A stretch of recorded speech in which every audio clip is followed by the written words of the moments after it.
அரக்கோணம் அருகே அன்வர்த்திகான்பேட்டை ரயில் நிலையத்தில் ஆபத்தை உணராமல் ரயில்வே கேட்டை கடந்து செல்லும் பயணிகள். ராணிப்பேட்டை மாவட்டம் அரக்கோணம் அடுத்த அன்வர்த்திகான்பேட்டை ரயில் நிலையத்தில் அரக்கோணத்திலிருந்து பெங்களூர் செல்லும் ரயில்வே வழித்தடத்தில் ரயில் வருவதற்கு முன் போடப்படும் கேட் பூம் மீண்டும் திறப்பதற்கு அரை மணியிலிருந்து 3/4 மணி நேரம் வரை ஆகிறது.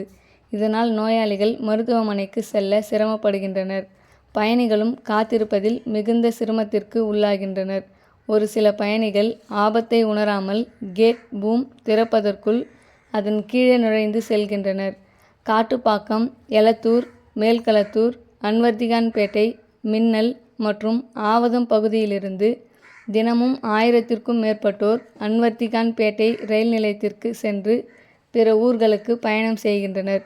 இதை கருத்தில் கொண்டு தமிழக அரசு ரூபாய் 24.69 கோடி மதிப்பீட்டில் மேம்பாலம் கட்ட அனுமதி அளித்து ஜனவரி மாதம் மேம்பாலம் கட்டும் பணி தொடங்கப்பட்டது.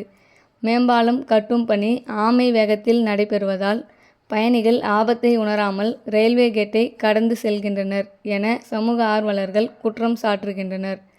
அன்வர்த்திகான்பேட்டை ரயில்வே மேம்பாலத்தை உடனடியாக கட்டி திறந்து பயணிகளின் பாதுகாப்பை உறுதி செய்ய வேண்டுமென வாகன ஓட்டிகள் மற்றும் சமூக ஆர்வலர்கள் கோரிக்கை வைத்துள்ளனர்.